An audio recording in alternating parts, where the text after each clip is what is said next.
ก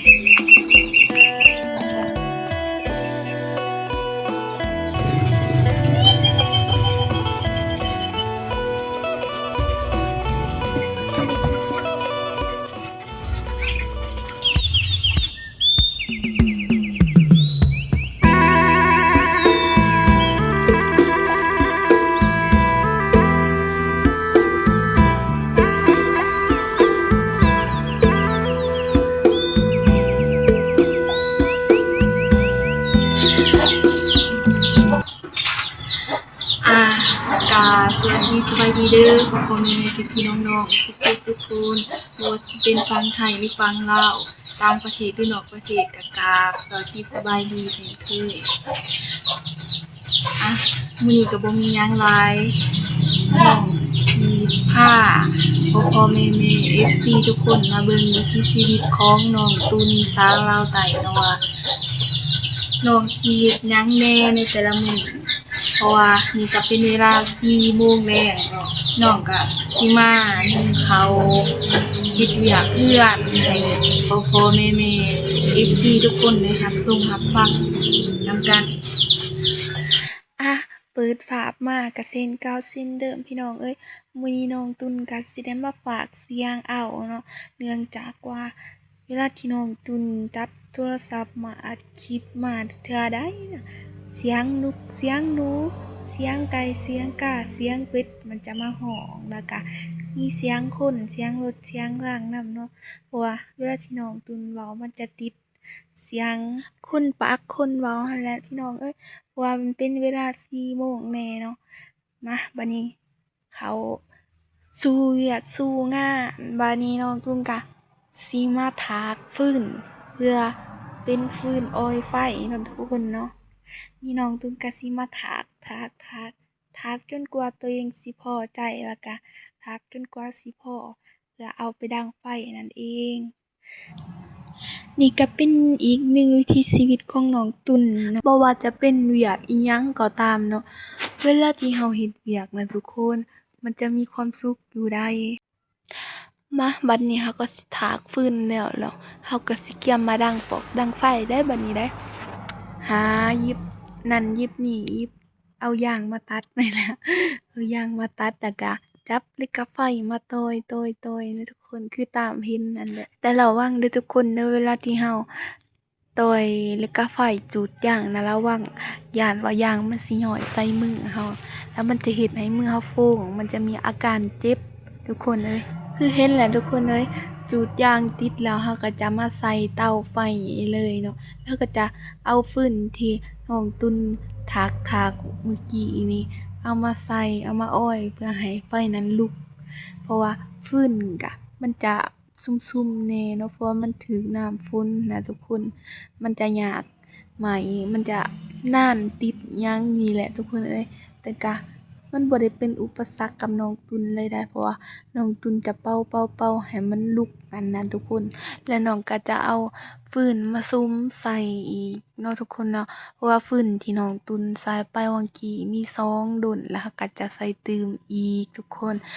มาบัดนี้เราใส่ฟืนแล้วเราก็เห็นแบบฟืนน้อยๆเพื่อเอาไปอ้อยมาอีกทุกคนให้มันติดไวๆอะหั่นนะมาหลังจากที่ดังไฟแล้วก็หาเก็บหากวาดและทุกคนบัดนี้แถวขี้ไฟอันเนี้ยเอาไม้ฟอยมากวาดมันเพื่อบ่ให้มันหกมันเหืออันนั้นทุกคนกวาดขึ้นในภาพเลยนี่บัดนี้ไฟก็ติดเป็นที่เรียบร้อยแล้วทุกคนบัดนี้เราก็สิมาเกี่ยมแล้วบัดนี้เกี่ยมควันพี่น้องเอ้ยน้องตุนเอิ้นว่าควันดังไฟอันน่ะที่เราใส่เวลาเรานึ่งข้าวบ่ให้ไฟนั้นมันลามหวดหรือว่าไหม้หวดทุกคนเห็นบ่แล้วเราจะมาใส่หม้อนึ่งทีหลังเลยตัดฝามาใส่ตอนเอาหม้อนึ่งมาใส่น้ำทุกคนเพื่อจะเอาไปนึ่งข้าวอันน่ะก่อนอื่นเราต้องล้างให้มันสะอาดก่อนทุกคนล้างแล้วเราก็จะกรอกน้ำทิ้งแล้วก็ใส่น้ำใหม่ตลอดเลยทุกคนเวลาที่เรานึ่งข้าวเราจะต้องเปลี่ยนน้ำใหม่ตลอดคือน้ำเก่านะมันจะเปื้อนแล้วทุกคนเราต้องได้เปลี่ยนน้ำใหม่ทุกครั้งที่เรานึ่งข้าวมาวันนี้น้องตุนก็ ย่อย่อหม้อหนึ่งข้าวนั้นมาตั้งใส่เตาที่เฮาดังไปเมื่อกี้แล้วก็เบิ่งไฟแล้วก็สุมเติมพี่น้อง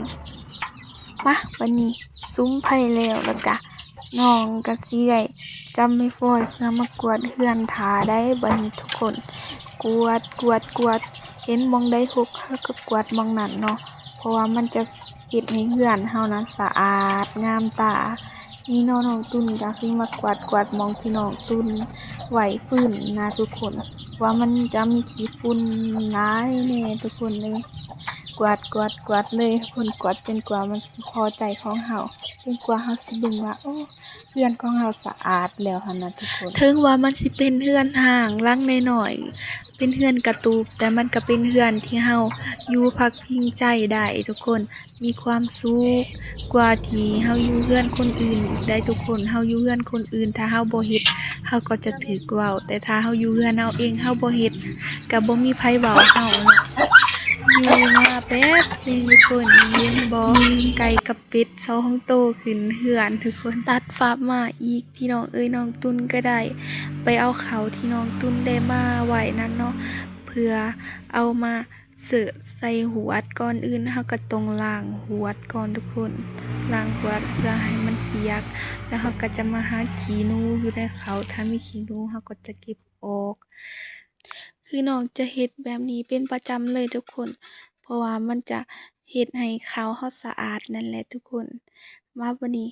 หาขี้หนูแล้วน้องตุ่นก็สิมาเซอะข้าวใส่หัวเห็นบ่ทุกคนเซอะจนกว่าข้าวน่าจะหมึดอยู่ในซ้ำอันนั้นเนาะ เห็นบ่ทุกคนเป็ดไก่กระเต้นกระดองกระแดงอยู่เพราะว่าเพิ่นน่าจะหิวแหละทุกคนเพราะว่ามันก็เป็นเวลา4โมงสิเข้า5โมงแล้วเนาะมาบัดนี้น้องตุ่นก็ซื้อข้าวแล้วก็จะตักน้ำมาล้างตักน้ำก็หลายกระบวยเติบอยู่ได้ทุกคนล้างเพื่อให้น้ำหมวกนั้นออกจากข้าวเห็นบ่ ในเมื่อล้างแล้วเราก็สิมาซิกเพื่อให้เขานะมันเป็นโน่นทุกคนเป็นโน่นๆแล้วก็เอาน้ำมารดเพื่อให้มันสะเด็ดแล้วก็จะย่อขึ้นเพื่อให้น้ำนั้นสะเด็ดแล้วเราก็จะย่อเขาไปใส่หม้อหนึ่งที่เราค้างไว้ก่อนหน้านี้ทุกคนนี่มีการรดน้ำใส่เป็ดใส่ไก่นำทุกคนแบบมีความสุข ตัดภาพมาอีกเนาะได้ย่อหวดข้าวที่เราได้เสิร์ฟแล้วมาใส่หม้อที่เราตั้งไว้อยู่แล้วเราก็จะมาซุ่มไฟเพราะว่าไฟมันก็บ่อยากไหม้ปานใดทุกคนเอ้ยเพราะว่าเราใส่ฟืนถ้าเรามีถ่านเราก็ใส่ถ่านเด้อทุกคนเพราะว่ามันจะง่ายกว่าฟืนเพราะว่าฟืนเดี๋ยวนี้นะยามฝนมันจะเปียกแน่ทุกคนเห็นบ่น้องจะใส่ท่อเพื่อเป่าไฟนะให้มันลุก โอ้บอกเลยว่าวินหัววินหางทุกคนนี่ข้างหม้อข้าวเป็นที่เรียบร้อยแล้วตัวเองก็นั่งเบิ่งได้บัดนี้ได้บ่ได้บ่ได้นั่งเบิ่งซื่อๆทุกคนแล้วก็น้องก็สิมาล้างถ้วยอีกตัดภาพมาใส่ตอนล้างกับถ้วยอีกทุกคนบอกเลยว่าย้ายกล้องย้ายไปย้ายมาโคตรเมื่อยเลยทุกคน ตัวเองก็นั่งคิดแล้วการที่เราเฮ็ดคลิปนี่มันบ่ได้ง่ายเลยเด้อทุกคนกว่าเราสิได้แต่ละคลิปเพราะว่าเราจะใช้เวลาในการถ่ายคลิปก็เบิดไปบักหลายๆเนาะเวียกงานเราก็สิใช้เวลาโดนแหน่เพราะว่าเราจะใช้เวลาย้ายกล้องจับกล้องไปใส่มุมนั้นมุมนี้แหน่ทุกคนเอ้ยมาบัดนี้ก็ล้างถ้วยไปนำเบิ่งเป็ดเบิ่งไก่ไปนำตัวเองก็คิดว่า โอ้เป็ดไก่ก็หิวถ้วยบวงก็ล้างบ่ทันแล้วจั่งซี้นะก็เลยล้างเพื่อให้ถ้วยบวงแล้วทุกคนเอ้ยคือว่านั่นแหละทุกคนเอ้ยยามนี้ก็เป็นยามฝนฤดูเฮ็ดไร่เฮ็ดนาเนาะยามนี้เพราะว่าน้องตุ่นยังว่างเวียกอยู่ทุกคนก็สิได้มาเฮ็ดแต่เวียกเรือนนี่แหละถ้าฮอดยามลงนาดำไร่ดำนาน้องตุ่นก็คิดว่าจะไปหารับจ้าง เขาเจ้าว่าเขาจะจ้างดำไร่ดำนานะไปพอได้เงินทุกคนเอ้ยเพื่อมาลงคลิปให้พ่อๆแม่ๆพี่ๆน้องๆเบิ่งว่าแล้วก็ล้างถ้วยไปนำเล่าเรื่องไปนำทุกคนเพื่อ บ่ให้เป็นการเสียเวลาตัดภาพมาใส่ตอนล้างแล้วได้บัดนี้ก็สิมาไล่ล้างน้ำออกใหม่อีกรอบหนึ่งทุกคนเอ้ยเพื่อความสะอาด เพราะว่าตอนแรกนะเราถูใส่น้ำสไลด์หรือว่าน้ำแพ็บนั่นเอง บัดนี้น้องตุนก็สิได้มาล้างน้ำเพื่อเป็นน้ำสุดท้ายล้างให้มันสะอาดแล้วก็จะได้เก็บถ้วยเพื่อไปไว้ใช้เวลาล้างถ้วยก็น่าจะประมาณ10นาทีได้เลยทุกคนเพราะว่าถ้วยมันหลายแหน่แต่อยู่ในภาพนี้น้องตุนจะริ้วเพื่อให้มันไวแหน่หั้นนะนี่ล้างทุกคนล้างเพื่อให้มันสะอาดหั้นนะมันก็จะได้ยินเสียงรถแหน่ทุกคนเพราะว่าตอนนี้ก็เป็นเวลา4โมงแล้วเนาะทีนี้เราได้มาฝากเสียง เพราะว่าคนเขาก็จะกลับบ้านเนาะเพราะว่ากลับมาแต่สวนแต่ไร่แต่นาอิหยังนี่รถมันก็สิหลายแหน่คือตอนนี้อากาศมันก็เริ่มมืดลงแล้วได้ทุกคนเห็นบ่ภาพก่อนหน้านี้มันจะแจ้งแต่ว่าตอนนี้มันจะเริ่มมัวลงแล้วเนาะเพราะว่ามันก็5โมงแล้วทุกคนเอ้ยตอนล้างถ้วยนี่เพราะว่าตอนหนึ่งเขาก็4โมงสิเข้า5โมงแล้ว เพื่อเรามาล้างถ้วยก็ใช้เวลาหลายทุกคนน้ำในหม้อก็เบิดทุกคนบ่มีคนมาจับท่อให้เนาะเพราะว่าจะโป่งขึ้นมาจากบ่อมันนั่นน่ะมาบัดนี้ล้างแล้วน้องตุนก็สิมาเก็บถ้วยใส่กระตาเห็นบ่ทุกคนเก็บใส่กระตาทั้งหมดเลยถ้วยบวงไม้ถูนั่นเองเนาะบ่ฮู้ว่าพี่น้องฝั่งไทยเพิ่นเอิ้นว่าหยังบัดนี้น้องก็สิมาเบิ่งเขาเนาะว่าเขาขึ้นแล้วบ่นี่เขาก็ขึ้นแล้วเราก็สิได้เกี่ยมสิกเขาจับเบิ่งว่ามันขึ้นทั่วแล้วบ่พอมันขึ้นทั่วแล้วน้องตุนก็จะมาสิกเขาแบบนี้เลยทุกคนสิกจับกล้องไว้นำเพื่อจับมุมมันแหน่ทุกคนเอ้ยมาบัดนี้สิกเป็นที่เรียบร้อยแล้วก็สิมาตั้งใส่หม้อคืนอีก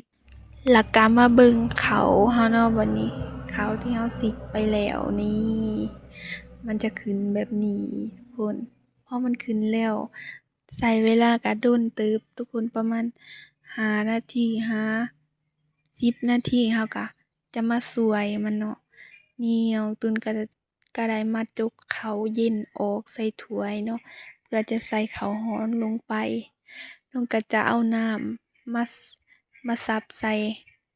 กระตุกที่เราจะสวยเขาแล้วก็ไม้กระดามที่เราเกี่ยมเพื่อจะสวยเขามาบัดนี้เราก็จะได้มาสวยเขาคือบอกเลยว่าเขานี่โคตรร้อนเลยเด้อทุกคนเราจะต้องได้เอามือซุ่มน้ำเลยเพราะว่ามันจะร้อนนะมันจะเฮ็ดให้มือเราพองได้ทุกคนเห็นบ่อาการแบบนี้คือร้อนแรง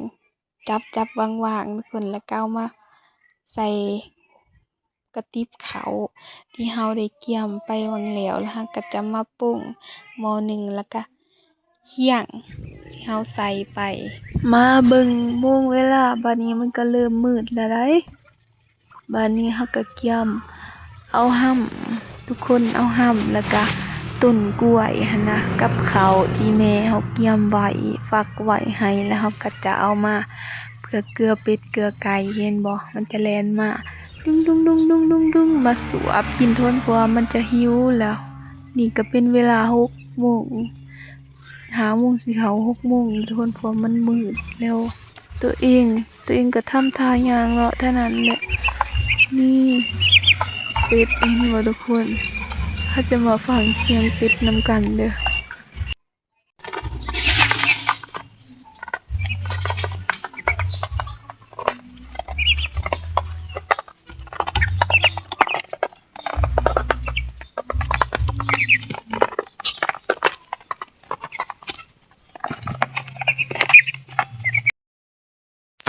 มาตัดภาพมาใส่ตอนนี้ทุกคนมันก็ค่ำก็มืด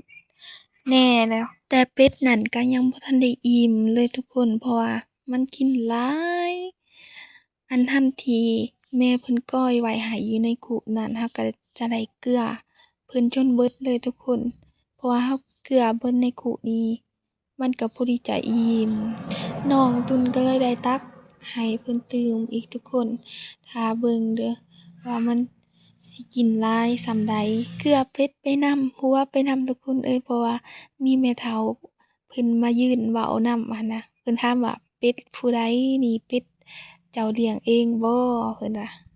เพิ่นว่าเพิ่นอยากขอโตหนึ่งไปเลี้ยงเพื่อเป็นหมู่เป็ดเพิ่นอีกโตที่เพิ่นเลี้ยงไว้เนาะเฮาก็เลยตอบเพิ่นว่าขอนำเอื้อยเฮาเด้อเพราะว่ามันเป็นเป็ดเอื้อยเฮานะทุกคน เพิ่นก็ว่าเบิ่งสิลงคอนำเอื้อยเจ้าเบิ่งเพิ่นว่าเฮาก็หัวน้องตุ่นก็เฝ้าเป็ดไปนำดินกับเป็ดไปนำจับลูบๆมันทุกคนเพราะว่ามันเป็นตาน่ารักแรงหั้นนะมาบัดนี้เฮาก็สิได้จับเป็ดนี่เข้าคอกทุกคนเอ้ยก่อนอื่นเฮาก็สิตักน้ำมาให้มันกินก่อนเนาะเพราะว่าให้มันกินข้าวแล้วมันต้องได้กินน้ำอีกทุกคน น้องตุนได้ตักน้ำ2กระบวยเพื่อมาให้เป็ดนั้นกินทุกคน เป็ดก็คือกินด้นแห้งทุกคน กินตั้งแต่5โมงจนเข้า6โมงแล้วทุกคน พอดีอีแม่เพิ่นก็ได้เอิ้นใส่น้องตุนว่าเป็ดนั้นบ่ต้องขังมันก็ได้เด้อเพิ่นว่าเฮาก็เลยได้ถอกของกินที่อยู่ในกระกุให้มันกิน เพื่อว่ายามกลางคืนย้านมันจะหิวแล้วมันก็จะได้ลุกมากินต่อนั่นเองทุกคน มาบัดนี้ก็บ่มีหยังหลายน้องตุ่นก็สิได้ขอจบคลิปลงเพียงเท่านี้ก่อนอื่นหมดน้องตุ่นก็ขอกราบขอบอกขอบใจพ่อๆแม่ๆพี่ๆน้องๆที่เขามารับชมคลิปน้องตุ่นแต่ต้นจนจบบ่ว่าสิเป็นฝั่งไทยหรือฝั่งลาวต่างประเทศนอกประเทศ ก็ขอกราบสวัสดีสบายดีท้ายนี้ก็ขออวยพรไส้ให้พ่อๆแม่ๆพี่ๆน้องๆเบิดสุขุทุกคนจงมีสุขภาพแข็งแรงนอนหลับก็ให้ได้เงินหมื่นนอนตื่นก็ให้ได้เงินแสนจับไว้อันใดก็ขอให้เป็นเงินเป็นคำแล้วอย่าลืมติดตามชม EP หน้าขอกล่าวคำว่าสบายดี